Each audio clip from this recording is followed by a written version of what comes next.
کی ایک مثال دیتا ہے. پہلے مجھے یہ مثال سمجھ میں نہیں آتی تھی, جب سے جانور پالنا شروع کیے اور زیادہ سمجھ میں آنا شروع ہو گئی ہے.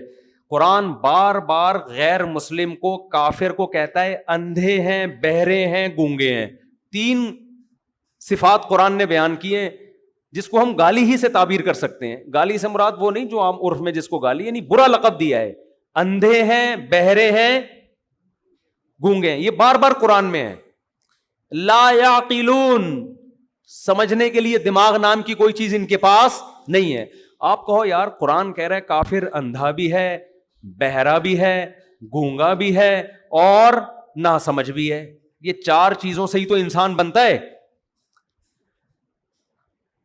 قرآن کیا کہہ رہے, اندھے بھی ہیں, بہرے بھی ہیں, گونگے بھی ہیں. لا یعقلون لا یفقہون, عقل نہیں ہے, سمجھ نہیں ہے. حالانکہ ہمیں غیر مسلموں کی قوت سماعت بھی اپنے سے زیادہ نظر آتی ہے. کیا خیال ہے؟ ان کے ہاں ایک اناؤنسمنٹ ہوتی ہے, پوری قوم سمجھ جاتی ہے SOPs پہ عمل کرنا ہے, کرونا پھیل گیا ہے. ہمارے ہاں 6 مہینے اس پہ بحث ہوتی ہے کہ ڈرامہ ہے یا حقیقت ہے. تو سنائی تو ان کو زیادہ دیتا ہے, ہمیں بولو نا کم دیتا ہے. پھر ان کی خوراکیں ایسی, ان کی ویسی سماعت ہم سے زیادہ ہے. ہمارے ہاں 50 سال میں سننا بولنا ختم. اتنی بیماریاں آتی ہیں, شوگر سے تو ہر قوت کمزور ہوتی ہے نا, وہ تو 80 سال تک سن رہے ہوتے ہیں. لیکن اللہ ان کو کیا کہہ رہا ہے, بہرے ہیں. اور اللہ کہہ رہے گونگے ہیں. گونگے کہاں ہیں؟ ان کے نیوز چینل دیکھو اور ہمارے دیکھ لو. ان کے نیوز چینل 24 گھنٹے چلتے ہیں. ہمارے تو اب تھوڑا چلنا شروع ہوئے, ورنہ ہمارے زمانے میں جو ٹی وی تھا اس میں مچھر زیادہ تھے, ہمیں یاد ہے. تو ہم وہ ان کی آوازیں اچھی ہیں, ان کے سنگر زیادہ مشہور ہیں. اور اللہ کیا کہہ رہے ہیں ان کو, کیا ہے یہ گونگے. اور اللہ کہہ رہے اندھے ہیں. ارے اندھے کہاں سے ہو گئے, ہم تو چشمے ان سے بنواتے ہیں دیکھنے کے لیے. کیا خیال ہے, ہماری آنکھوں کی بینائی کم ہوتی ہے تو ڈاکٹر جو آئی اسپیشلسٹ ہے اچھا وہی ہوتا ہے جو وہاں سے پڑھ کے آیا ہو. جو لوگوں کو یہاں بینائی دے رہا ہو, قرآن ان کو کیا کہہ رہا ہے, اندھے. نہیں آ رہی بات یار, کیا کریں. بات سمجھانا دنیا کا سب سے مشکل کام ہے, بات سمجھانا مشکل. آج رفیع بھائی نے ایک جملہ کہا, رفیع بھائی کے بھی جملے بڑے خاندانی ہوتے. کہہ رہے ہیں یہ جو کٹے بندے ہوئے ہیں نا,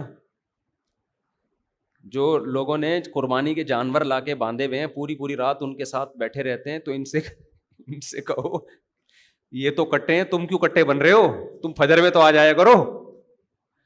یعنی مطلب جو فجر میں نہیں آ رہا وہ بھی پھر کٹا ہی ہے نا. بالکل صحیح بات ہے بھائی, کٹے کو کھانا چاہیے امپورٹ. اور دیکھو کھانے کا مطلب امپورٹ, واش روم کا مطلب ایکسپورٹ. کٹا امپورٹ ایکسپورٹ کا کام کرتا ہے کہ نہیں کرتا؟ تو انسان بھی یہی کر رہا ہے, رات کو کھانا کھائے گا, صبح کہاں جائے گا, واش روم میں, پھر کمائے گا تاکہ دوبارہ کھاؤں اور پھر واش روم میں جاؤں. تو یہ جو امپورٹ ایکسپورٹ کا کام کے علاوہ جس کا دنیا میں کوئی کام نہیں ہے, اللہ کی نظر میں وہ اور کٹا بولو برابر ہے. تو انہوں نے کہا کہ یہ جو کٹے بندے میں ہیں نا, تو جو لوگ پوری رات ان کے ساتھ بیٹھے رہتے ہیں, جیسے کٹا فجر میں نہیں آتا تو یہ بھی فجر میں نہیں آتے, تو ان میں اور کٹوں میں کوئی فرق نہیں ہے. تو ان سے بولو خود کٹا نہ بنو, خود انسان بنو. تو عرض یہ کر رہا تھا کہ قرآن کہتا ہے اندھے ہیں, بہرے ہیں, گونگے ہیں. اصل بات یہی ہے کہ آپ کو جب صرف اپنے مطلب کی چیز نظر آئے, حق آپ کو نظر نہ آئے, تو اللہ کی نظر میں آپ کی آنکھوں کا ہونا نہ ہونا برابر ہے. آپ اندھے ہو, آپ اندھے ہو, آپ اتنا بڑا منظر دیکھ رہے ہو اپنی آنکھوں سے. میں جب نا مرغی اور انڈوں کی مثال دیتا ہوں, کمنٹس میں بعض لوگوں نے ایک آدھ لوگ, زیادہ لوگ تو نہیں, زیادہ تو پازیٹیو ہی آتے ہیں, کمنٹس کیے ہوئے تھے یار مفتی صاحب یہ کیا انڈوں کے پیچھے پڑ گئے ہو. عجیب بات آپ کو بتاؤں, یہ تانا نبی کو بھی دیا گیا ہے. ہمارے نبی نے مثال دی مچھر کی, ہم تو پھر بھی مرغی کی دے رہے ہیں.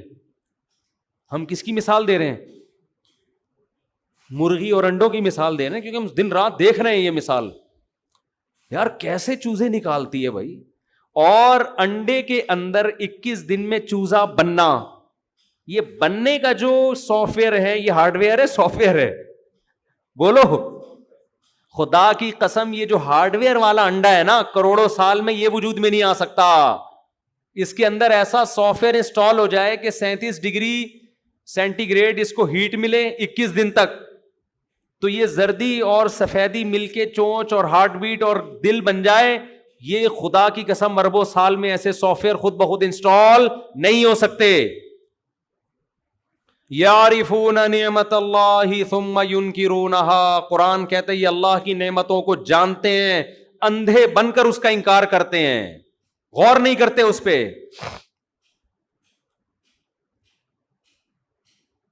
تو ایسے سافٹ ویئر اس میں انسٹال ہو گئے بھائی. تو میں یہ عرض کر رہا تھا, ہم تو شکر کرو مثال کس کی دے رہے ہیں, مرغی کی اور انڈوں کی. کیا کروں, مرغی کی مثال ہی کمپلیٹ نہیں ہوتی کہ میں آگے چلوں. مرغی میں اتنی چیزیں ہیں, جب مرغی انڈوں میں بیٹھتی ہے نا اس میں غصہ بھی آ جاتا ہے, اس غصے کی بہت تیز ہو جاتی ہے. ویسے نارمل گھومتی رہے گی, آپ اس کو پکڑیں پیار کریں کچھ نہیں کہے گی آپ کو. جیسے ہی انڈوں پہ بیٹھنے کا ٹائم آئے گا اس کا ایٹیٹیوڈ آپ کے ساتھ بولو چینج ہو جائے گا, اسٹائل کیا ہو جائے گا, چینج. کیوں؟ اب اسے اپنے انڈوں کی حفاظت کرنی ہے. حفاظت کے لیے اس کو پتا ہے اخلاق سے کام نہیں چلے گا. تو میں یہ عرض کر رہا تھا کہ مثال دے رہا تھا کہ درخت, آپ ریگستان میں تھے, آپ کے سارے کام آٹومیٹیکلی ہوتے چلے جا رہے ہیں. جب آپ کے سارے کام ہوتے چلے جا رہے ہیں تو عقل مند انسان جو شکر گزار انسان ہے وہ کیا کرے گا, وہ یہ دیکھے گا کہ یہ سارے کام کرنے والا کون ہے. اور جو ناشکرا ہوگا وہ ان چیزوں کی تحقیق میں الجھ کے رہ جائے گا. جیسے میں نے مرغی اور انڈوں کی مثال دی نا یہ سمجھانے کے لیے, سائنسدان اس میں تو الجھتے ہیں کہ یہ 21 دن کے پروسیس میں ہوتا کیا ہے, چوزا کیسے نکلتا ہے. انکیوبیٹر ایک مشین ایجاد کر لی کہ ہم وہی کام مشین کے ذریعے کریں گے تو چوزے نکلیں گے. بڑی زبردست ڈیجیٹل مشینیں آ رہی ہیں ان کی طرف سے. لیکن خدا نے اپنے انٹروڈکشن کے لیے, اپنے وجود کو ثابت کرنے کے لیے جس مرغی کو پیدا کیا اور جو پروسیس اس نے بنایا تاکہ تمہیں خدا سمجھ میں آئے, اس خدا کو ہم نے اپنی ڈکشنری سے ہمیشہ کے لیے نکال دیا. تو ایسے لوگوں کے بارے میں قرآن کیا کہتا ہے؟ میں یہ عرض کر رہا تھا کہ ہماری مرغی کی مثال پہ لوگوں کو اعتراض ہوتا ہے, اور قرآن مثال کس کی دے رہا ہے, مچھر کی, جو مرغی سے بھی کمتر چیز ہے, اس کی قرآن مثال دے رہا ہے. اور قرآن کہہ رہا ہے ان اللہ لا یستحیی ان یضرب مثلا ما بعوضۃ فما فوقها. مشرکین نے جب یہ طنز کیا کہ یہ اللہ کا کلام ہے اور مثالیں کس کی دی جا رہی ہیں, مچھر اور مکھی کی مثالیں دی جا رہی ہیں, تو ہمارے نبی نے اس طنز کو سن کے رجوع کا اعلان نہیں کیا کہ آئندہ سے میں گائے اور بیل کی مثال دوں گا. نا نا نا نا نا. اور آیتیں دفاع میں نازل ہو گئیں اور اللہ نے کہا کہ اللہ کو اس بات سے کوئی عار محسوس نہیں ہوتی کہ وہ مچھر کی مثالیں دے یا مکھی کی مثالیں دے, فما فوقہا, بلکہ اس سے بھی کمتر جانوروں کی مثالیں دے. اس لیے کہ مثال میں یہ نہیں دیکھا جاتا کہ جس چیز کی مثال دی جا رہی ہے اس کا سائز چھوٹا ہے یا بڑا. مثال میں یہ دیکھا جاتا ہے کہ یہ قدرت کے کمالات کا مجموعہ ہے یا نہیں ہے. آج مچھر پہ سائنسدانوں نے ریسرچ کی ہے, مچھر کے اندر قدرت کے ایسے ایسے کمالات ہیں کہ انسانی عقل حیران ہو جائے, اور وہ یہ کہے کہ کروڑوں کھربوں سال میں بھی ایسا جانور آٹومیٹیکلی وجود میں نہیں آ سکتا. یہ ممکن 100 تو آنکھیں ہوتی ہیں اس کی چھوٹی سی کھوپڑی کے اوپر. تو قرآن الحم سے لے کے والناس تک جو دعویٰ کر رہا ہے نا, وہ دعویٰ کیا ہے کہ ان بنی ہوئی چیزوں سے کس کو پہچانو, اللہ کو پہچانو. ان بنی ہوئی چیزوں میں الجھ کے نہ رہ جاؤ. اور سائنس اور ٹیکنالوجی اور جو ہماری یونیورسٹیاں اور کالجز اور ہمارے پروفیسر, ان کا مطمع نظر کیا ہے, ان کی سوچ کی حد کیا ہے, لمٹ کیا ہے, ان بنی ہوئی چیزوں میں غور کرنا. لہذا ان بنی ہوئی چیزوں سے آپ کو کوئی خدا کی طرف لے کر جائے تو ایسے لوگوں کو کیا کہا جاتا ہے, دقیانوس, فنڈامنٹلسٹ, مذہبی لوگ ہیں. یہ زمانے کے ساتھ سروائیو کرنے والے اور چلنے والے نہیں ہیں. میں سمجھا پا رہا ہوں اپنی بات؟ حضرت سمجھ میں آیا؟ میرا جو بیان دائیں بائیں جا رہا ہوتا ہے نا, وہ اس ٹاپک سے ہی لنک ہوتا ہے. ہر آدمی کا اپنا الگ اسٹائل ہوتا ہے نا. یہ جو میں دائیں بائیں گیا ہوں, یہ دائیں بائیں گیا, مرغی کو انڈوں پہ جو میں نے بٹھایا ہے نا لا کے, پھر گھمایا ہے تو یہ اسی ٹاپک سے ہی لنک ہے. باقی درمیان میں چھوٹا چھوٹا قیام تام تو چلتا ہے نا, چھوٹا موٹا تو چلتا ہے قیام تام. وہ جو ڈرامے کی کلپ کی بات آ گئی, اب وہ موضوع بنا کے تو نہیں آ سکتی نا. تو انٹروڈکشن الحمد سے لے کے والناس تک قرآن کیا کرا رہا ہے؟ اپنا تعارف. اور قرآن چونکہ جامع کتاب ہے, جامع کا مطلب کیا ہے اس کو سمجھیں. جامع کا مطلب قرآن یہ بھی ثابت کرتا ہے تم نہیں بنے, تمہیں کسی نے بنایا, یہ بھی ثابت کرتا ہے. پھر یہ ثابت کر کے ایسے ہی لاوارث چھوڑ نہیں دیتا کہ اب کریں کیا, بنایا ہے تو. قرآن بتاتا ہے کہ جس نے بنایا اس کا نام کیا ہے, اس کا نام کیا ہے؟ اللہ. سمجھ میں آ رہی ہے بات؟ دنیا میں جتنے مذہب ہیں وہ آپ کو گاڈ کا تعارف کروا کے ایسے ہی ادھورا چھوڑ دیتے ہیں, بھٹکتے رہو آپ, اس سے آپ کو رہنمائی نہیں ملتی. تو وہ یہ بھی بتاتا ہے کہ اس کا نام کیا ہے؟ اللہ.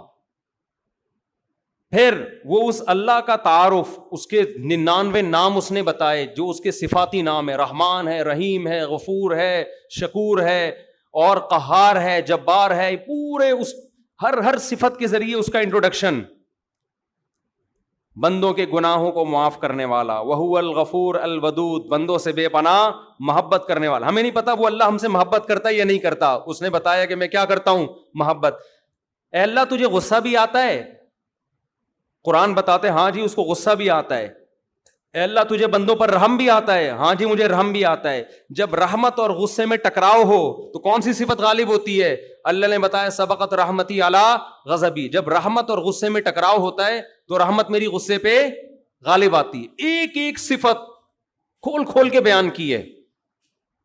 یہ آپ کو فزکس اور کیمسٹری کی کتابوں میں نہیں ملے گا, آپ الجھ کے رہ گئے ہو ان کتابوں میں.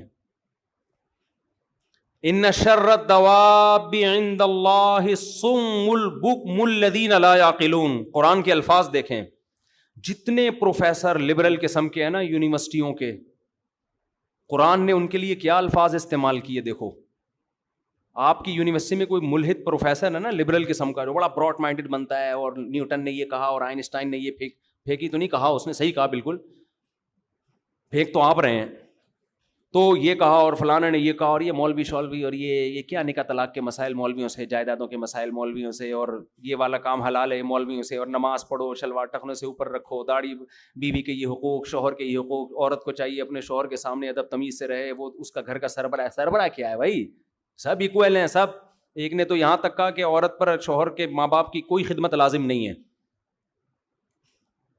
تو گھروں کو توڑنے والی بات ہوئی کہ نہیں ہوئی؟ کوئی خدمت نہیں بھائی, جیسے وہ ہے ایسے ہی ہیں. مطلب یہ کہ کوئی آپس میں کنیکشن ہی ختم. پھر جب ان کے سامنے کہ حضرت مفتی صاحب نے تو یہ فرمایا, کہہ رہا بھائی مفتیوں کے چکر میں پڑنے کی ضرورت بولو نہیں ہے, مذہب کو بالکل نکال دیا. اور کچھ لوگ ایسے ہیں جو مذہب کے نام پہ علماء کی نفی کر رہے ہیں. قرآن و سنت کی روشنی میں سب علماء کو کیا کہہ رہے ہیں؟ یہ ان سے بڑے گمراہ ہیں. سمجھتے ہو؟ قرآن و سنت کی روشنی میں کہتے ہیں کہ سارے علماء کیا ہیں؟ گمراہ ہیں. تو وہ کام جو ملحد نہیں کر سکا وہ آپ نے کس کی روشنی میں کر دیا؟ قرآن و سنت کی روشنی میں. خیر, تو قرآن ان لوگوں کے لیے کیا الفاظ استعمال کرتا ہے؟ اتنے بڑے بڑے پروفیسروں کے لیے, اتنے بڑے بڑے سائنسدانوں کے لیے جو مرغی کو انڈوں پہ بیٹھتا ہوا دیکھ رہے ہیں, اور ان کو پتا ہے کمپیوٹر کا ایک سادہ سا سافٹ ویئر ونڈو 98 تو کتنی سادہ ہو گئی نا. اب کوئی ونڈو 98 استعمال کرتا ہے؟ بولو, کوئی بھی یوز نہیں کرتا. اتنی سادہ سافٹ ویئر جس کا کام صرف یہ تھا کہ ایف کا بٹن دباؤ گے تو سامنے کیا لکھ کے آئے گا؟ ایف لکھ. بس اس سے زیادہ اس ونڈو میں کچھ نہیں تھا. 2-4 چیزیں اور تھیں. کیلکولیٹر ہوگا, کوئی 3++3 کر دیا تو از اکول ٹو, اس پہ لوگ خوش ہوتے تھے, میرے پاس کیا ہے؟ کمپیوٹر ہے بھائی اتنا بڑا. اس میں بٹن دبا کے بیٹھ جاؤ, کافی دیر کے بعد ریزلٹ. اتنی دیر میں ہمارے انڈوں سے چوزے نکل جاتے تھے جتنی دیر میں ایف لکھ کے آتا تھا. لیکن وہ چھوٹا سا سافٹ ویئر بھی آٹومیٹیکلی نہیں بن سکتا. تو یہ زیادہ پیچیدہ سافٹ ویئر ہے جو مرغی کی کھوپڑی میں اللہ نے انسٹال کر دیا. یہ زیادہ بڑا پیچیدہ سافٹ ویئر ہے. تو آئنسٹائن نے یہ کیوں نہیں دیکھا؟ نیوٹن نے یہ دیکھ کے خدا پر ایمان کیوں نہیں؟ اگر لایا ہے تو مجھے کوئی اعتراض نہیں, مجھے نہیں پتا نیوٹن خدا پہ ایمان رکھتا تھا کہ نہیں رکھتا تھا. لیکن اللہ کیا کہتا ہے؟ ان شر الدواب عند اللہ، اللہ کی نظر میں بدترین مخلوق الصم البکم، وہ لوگ ہیں جو حق سے گونگے اور حق سننے سے بہرے ہیں، فہم لا یؤمنون، اور اندھے اور بہرے ہونے کی وجہ سے بنانے والے پر ایمان نہیں لاتے. یعنی جو خدا پہ ایمان نہیں لے کر آتے، اللہ پہ ایمان نہیں لے کر آتے، اللہ ان کو کیا کہہ رہی ہے؟ اندھے ہیں.